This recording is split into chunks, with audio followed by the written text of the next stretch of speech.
क्या सुझाव दिया? देखिए, सारी बातों का जिक्र हमारी पार्टी और माननीय नेता तेजस्वी बाबू, हम लोग सारे लोग, मैं और कार्यालय प्रभारी मुकुंद जी, गगन जी, सब लोग मिल करके जो भी बातें थी स्पष्ट रूप से हमने चुनाव आयोग के समक्ष रखने का काम किया।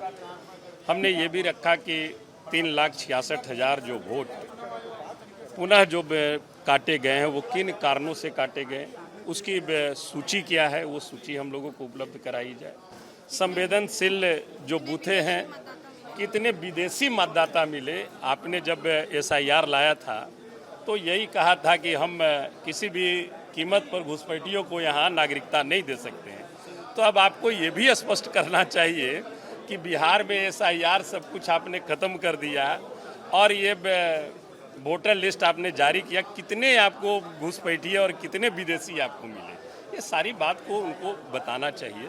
संवेदनशील बूथों पर भी हमने रखा। हमने कहा कि सब जो संवेदनशील बूथे हैं जहाँ पे गरीब वर्ग के लोगों को, कमजोर वर्ग के लोगों को वोट देने से रोका जाता है, वैसे बूथों की सूची हम लोग उपलब्ध कराएंगे और उस पर गंभीरतापूर्वक विचार किया जाए।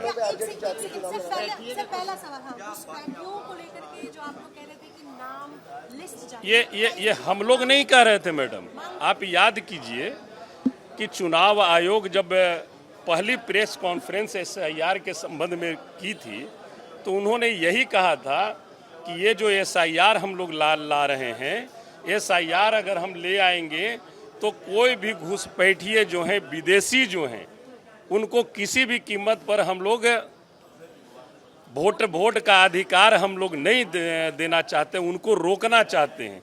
तो अब तो आयोग को बताना चाहिए कि आप जिसे रोकना चाहते थे, कितने घुसपैठिए, कितने विदेशी आपको बिहार में मिले। एकदम मांग रखा है हमने, बिल्कुल लिखित रूप से। अब जवाब क्या देते हैं नहीं देते हैं जो आप लोग से छुपा हुआ थोड़ी है। ये जवाब तो जिस रूप का देते हैं और कहाँ से कैसे जवाब इनके द्वारा मिलता है, ये मैं समझता हूँ तो आप लोग से छुपा हुआ नहीं है, सारे लोग जान रहे हैं, पूरी देश देख रहे हैं। हमने कहा कि 2 फेज में चुनाव कराएं, अगर 1 फेज में भी कराते हैं उसके लिए भी हम लोग तैयार हैं। अभी मानते हैं JDU की तरह कि बिहार में लॉ एंड ऑर्डर वाकई अच्छे हो गए कि 1 चरण में चुनाव हो जाए? अब लॉ एंड ऑर्डर अच्छे हो गए हैं, जिसका तात्पर्य तो ये मैं बता रहा हूँ, अभी गया कल ही की बात है, मतलब डायरेक्ट गया लड़का गोली मार दिया सीने में। ऐसे अनेकों घटनाएं घट रही है, एक नहीं अनेकों घटनाएं घट रही है।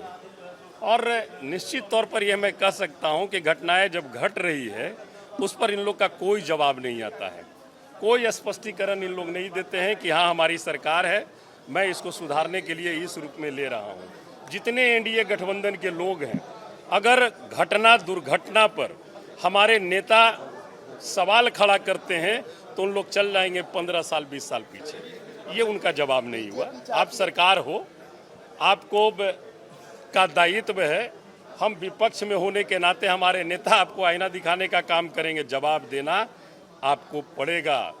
अगर आप जवाब नहीं देंगे तो आने वाला चुनाव आ गया है, बिहार की महान मतदाता मालिक आपको जवाब दे देगी।